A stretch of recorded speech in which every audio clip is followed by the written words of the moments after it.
Good morning students. Today we will start new chapter number 10, practical geometry. See children, in 6th standard already you drawn line segment of given length, perpendicular lines, angles, angle bisectors, circles, etc. In 7th standard we will draw parallel lines and triangles using ruler and compass. Here first we will draw parallel lines. See children, chapter number 10, practical geometry. Point number 1. Construction of a line parallel to a given line through a point not on the line. First I will explain this point.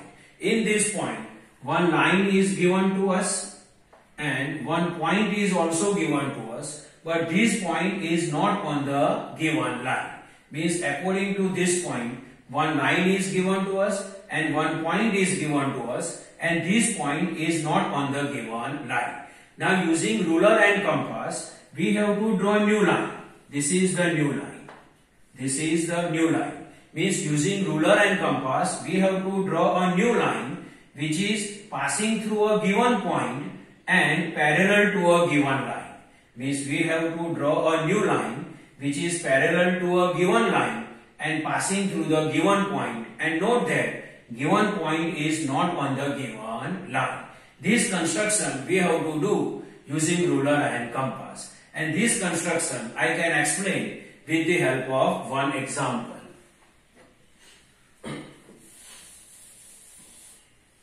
Example number 1. See here, exercise 10.1, example number 1. Draw a line, say AB, take a point C outside it, through C, draw a line parallel to AB using ruler and compass only. Means in this construction, one line AB is given to us. See here, this line AB is given to us and one point C outside is also given to us, but point C is not on the line AB. This is the line AB. Means line AB is given to us, point C is also given to us, but point C is not on the line AB. Now using ruler and compass, we have to draw new line. See, this is the new line. Using ruler and compass, we have to draw a new line in such a way that it is parallel to line AB and passing through point C. This construction we have to draw. So this rough construction I explained to you. Now we will draw actual construction.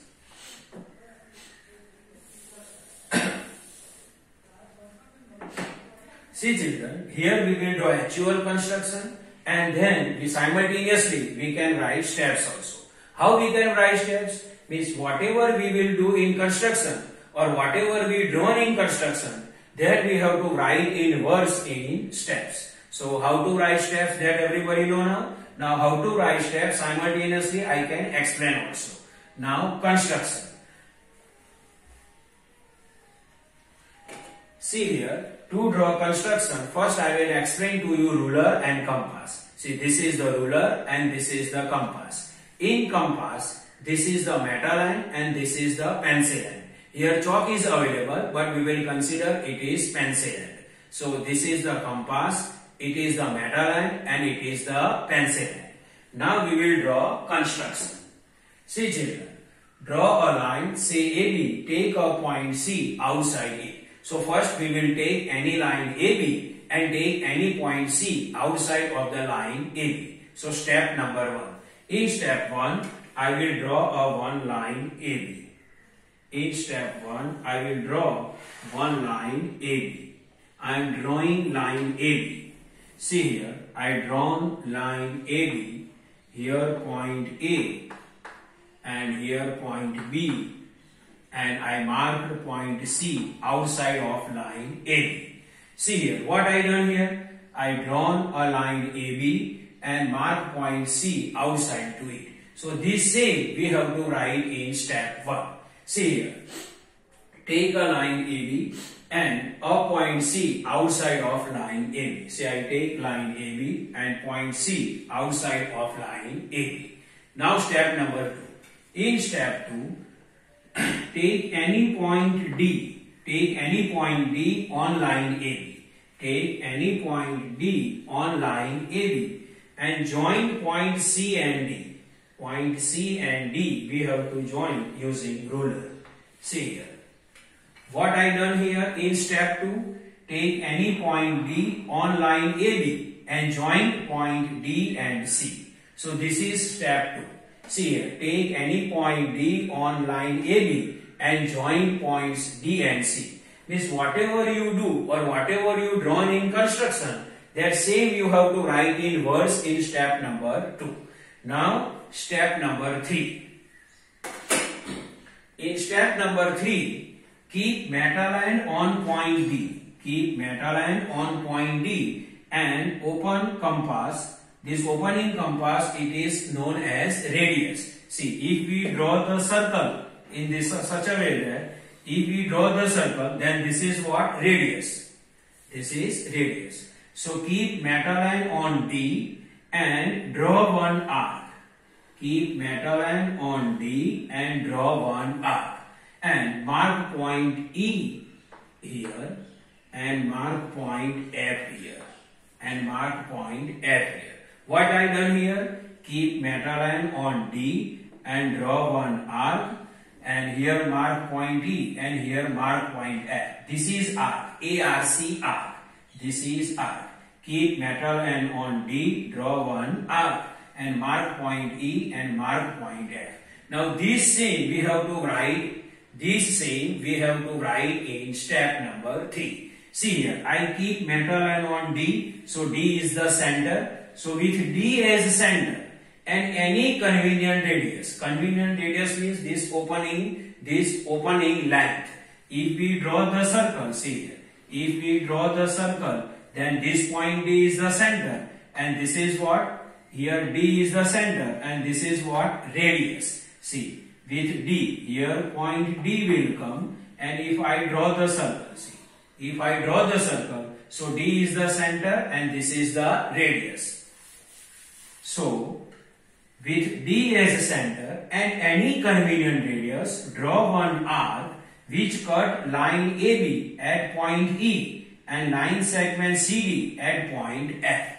With D as a center, draw one arc which cut line AB at point E and line segment CD at point F. So step 3. With D as a center and any convenient radius, draw an arc which cut line AB at point E and line segment CD at point F. So this is the step number 3. Now step number 4. Now this radius you cannot change. Now keep metal line on C. See, with D center, whatever radius with us, that radius you cannot change.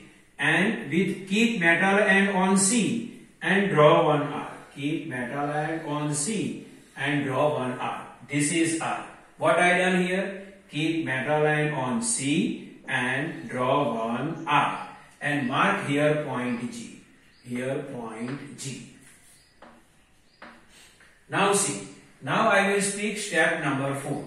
With keep metal line on C and I drawn one arc. Now see here.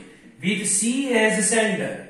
With C as a center and same radius in step 3. See this radius not change. So with C as a center and same radius in step 3. Draw one arc which cut line segment CD at point G. See here. With C as a center and same radius in step 3. Draw an arc which cut line segment CD at point G. With C as center, draw one arc which cut a line segment CD at point G. Now step number 5. In step number 5, we have to measure distance EF. So to measure distance EF, keep metal line on E and pencil line you can keep on F. Pencil line you can keep on F. So see here, in step number 5, we will measure distance EF. So metal line we can keep at point E and pencil line we can keep on point F. So this is the distance EF.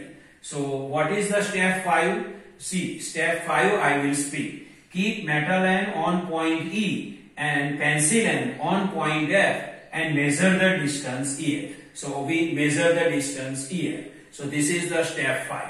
Now you cannot change this distance. Now step number 6. You cannot change this distance and keep metal line on G and draw one arc. You cannot change EF distance and keep metal line on G and draw one arc which cut a previous arc at point H. What I done here? I keep metal line on G and draw one arc and mark point H here. Now I will speak step. See here.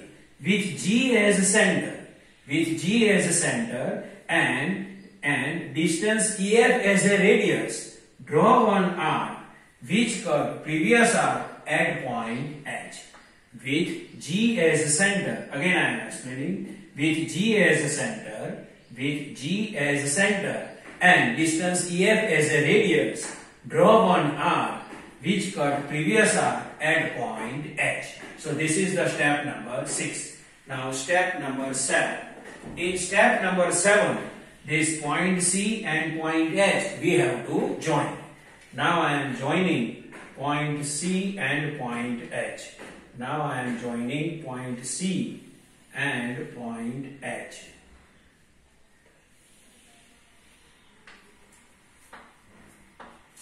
See here. I am joining point C and H. So last step, join point C and H, and here we can mark point, X, and here we can mark point Y. Join point C and H, mark point X and point Y. So this is the line XY. Now see children, here angle CDB, and angle DCH means CDB and angle DCH both are alternate interior angles, and already we know that alternate interior angles are equal. So line XY and line AB both are parallel to each other. So line XY is the required line which is parallel to line AB and passing through the point C, and note that point C is not on the line AB. So this is the normal explanation how to construct a parallel line. I hope you can understand this. Thank you.